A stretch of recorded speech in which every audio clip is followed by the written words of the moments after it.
It was the 6th summer after I spawned that I went to my first Aggie's Day ceremony.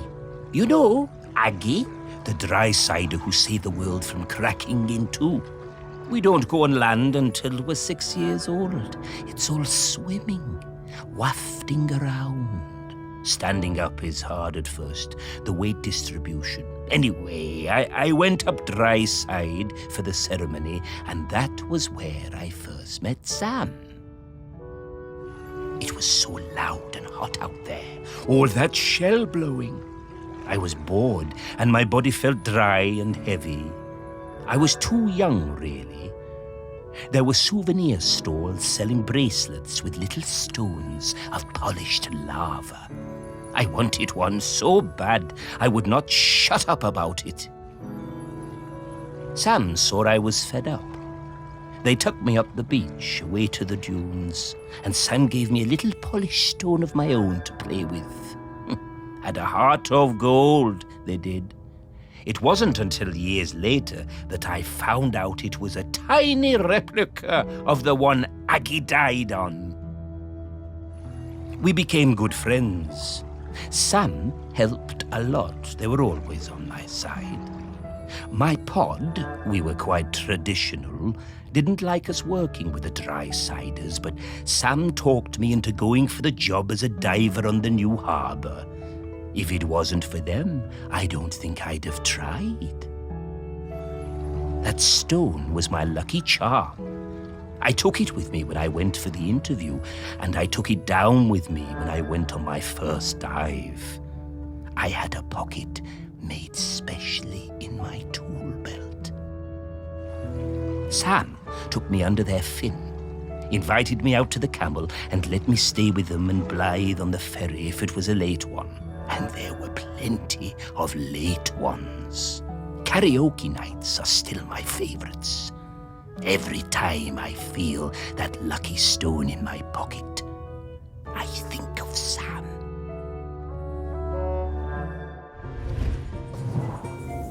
I remember all the fish folk coming up on the beach for Aggie's Day when I was a lad. Seems less of a big deal these days. I guess they still celebrate it, but, well, it's a lot more sedate. Back then, it was a huge event.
Oh, magic stones? I knew humans were superstitious, but I thought the fish folk would be a bit more savvy.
I first met Sam when I sailed the new ferry, the Queen of the Isles, into harbor.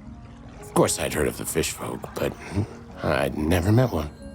Sam was an amazing pilot, knew the waters better than any boatman.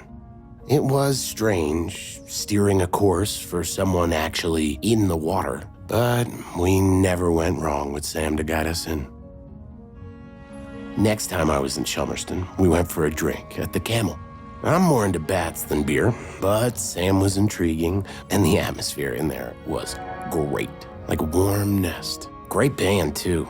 Awesome sousaphone player. I think we got on because we were both a little bit on the outside of things. Sam invited me over for toast and hot chocolate. Honestly, hot chocolate doesn't do it for me, but the toast, that multi-seed bread.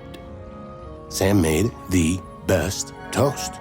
I told Sam that next to a good cuttlefish bone, that it was my favorite snack. I stayed over. In the morning, we went for a walk along the beach. And just as the sun was rising, I took them flying on my back. We went up and looked down over the islands. Sam wasn't scared at all. They said it was like swimming through the air. It was on the next trip to Shelmerston. We just sighted land when Sam's head popped out of the water right beside my berth and passed me a fresh cuttlefish bone, carved especially for me. When we moved in together, it was the best day of my whole life. I put that cuttlefish bone on my bedside table within beak reach. I still look at it every day, every single day.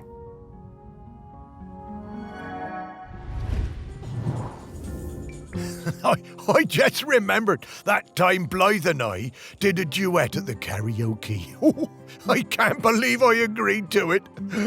Must have had a few too many. I never knew how Sam and Blythe met.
Oh, I used to love finding these on the beach.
I swim with a pod south of the Fire Isles.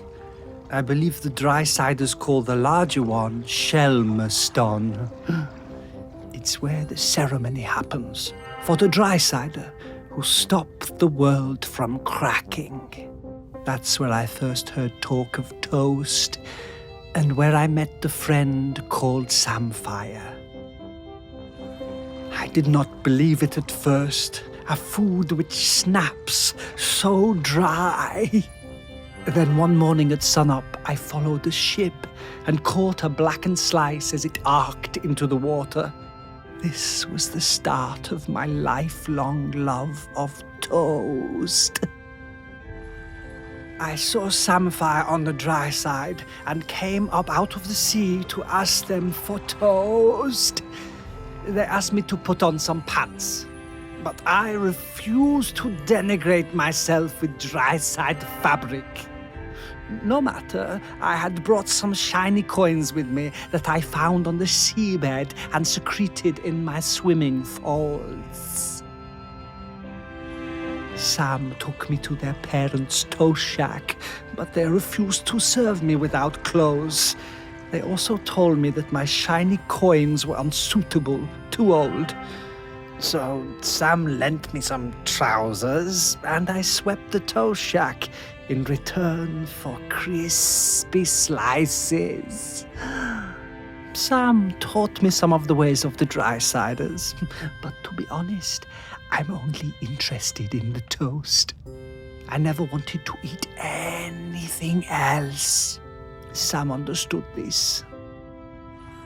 I spend my nights swimming through the black waters of the deepest ocean trenches. By day, I come up onto quayside and fill up on the finest crusted seedy bloomer, almost black, no butter.